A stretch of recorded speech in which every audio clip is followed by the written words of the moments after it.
Failing the CAPTCHA for the 12th time today, you're starting to realize something's off. You are a robot. At first, it was funny. Technology is amazing, I typed into Snapchat and sent a video of the flickering, shifting CAPTCHA letters to a couple friends. If I squinted, I thought I could make out some letters, but my attempt was denied again. I sent another snap of the red error message and captioned it. Just want pizza. Now what? Pizza had been my first craving when I woke up. I was still in bed with my laptop and my phone. I supposed I could go down to the kitchen and scrounge for some leftovers in the fridge, but I'd gotten this far in the ordering process. Was some stupid CAPTCHA really going to stop me? I refreshed my phone a couple times, hoping for some immediate response, moral support, but no luck. Back to the checkout screen. A couple times the flickering seemed to resolve into some sort of coherent message, but none of them got me past the screen. Were they really going to make me call in and talk to a human? With a sigh, I dialed the number on the page. The order process was so much more painful having to use your words instead of just clicking buttons on a screen. After I'd finished, I added, "You know your website's broken, right? Your CAPTCHA has gotten so hard, it's impossible."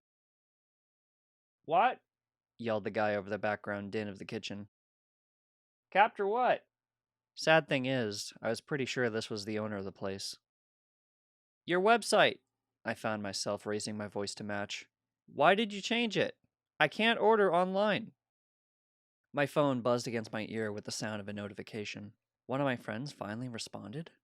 I instinctively moved to look at the screen before I realized the guy had started talking again and pressed it back against my ear. "No one changes website. No one knows how to change website," he said, and hung up. The service there had always been a little brusque, but the pizza was good. Shrugging to myself, I checked my new notification. Avery had responded to my snap. It was just a blank screen with the text, "WTF, not cool." Okay, not what I was expecting. I tried to think how to respond to that. Was there something going on with that guy? I tried to pull up his Facebook, only to be met with another CAPTCHA at the login screen. Maybe all my attempts on the pizza website had triggered Facebook to be suspicious of me too. Weirdly, this one was just as crazy difficult, the shapes flickering and blurring weirdly. Had the entire CAPTCHA system been updated overnight? Because I'd obviously logged into Facebook before. I had 125 likes on my last status update, not to brag. My phone buzzed a couple more times. Min. That's fucked up. Tina, my sister. Who is this? Rob. Seriously? I was at a loss. I didn't remember becoming some social pariah who couldn't Snapchat his friends. Tina was just like that. Siblings suck. Yesterday had been a normal school day. Geometry test, tacos at lunch, basketball, almost got hit by a car. Normal stuff. I remembered Tina shrieking at me from the sidewalk.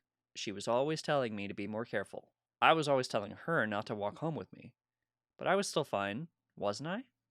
No way she was still mad from that. Tina. Again. "I'm not kidding. You better fess up." I looked around my room with an aggrieved expression, in case there were any hidden cameras. Sisters. Tina. "Jason? Is this Jason?" I took a selfie rolling my eyes, and wrote, "No, it's your handsome brother." You know, the one whose account she was talking to. Maybe the pressure of college applications was causing her to lose it. Tina. "WTF? Who is this?" A little dramatic. Didn't I just say who it was? Tina. "Where are you?" I looked around again. The theory that I was on some reality show was becoming more and more plausible. Wasn't it clearly my bedroom in the photo? There suddenly came the sound of pounding footsteps. Jason, our brother. Had Tina messaged him? The sounds came to a stop outside my door, and then there were a couple of beeps, and the sound of the lock disengaging. Since when had there been a lock on my door? With a keypad entry? This was weird. The door flew open, and there Jason was, but he looked different, older, and there was a look in his eyes I'd never seen before. I caught a glimpse of the background, but it seemed darker and vaster than I remembered the hallway being, with a hint of some metal shelving further back, like server racks. Then Jason stepped in and shut the door behind him. Holy shit. Buddy, you're not supposed to be awake yet. He fumbled in his pocket and came out with what looked like a television remote. I can't believe it worked. I mean, the implications. But I haven't finished. I mean, you gotta just sleep for now. Jason? Was the only thing I could even begin to get out of my mouth. I started to get up, bewildered. No, no, no, don't, he said quickly, and pushed a button.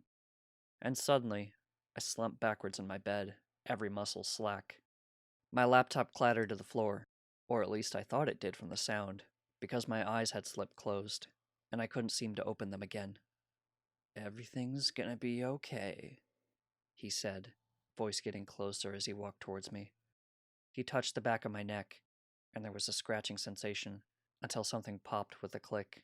I tried to speak, but whatever witty comment I'd managed to come up with was lost when my mouth totally failed to move to deliver it.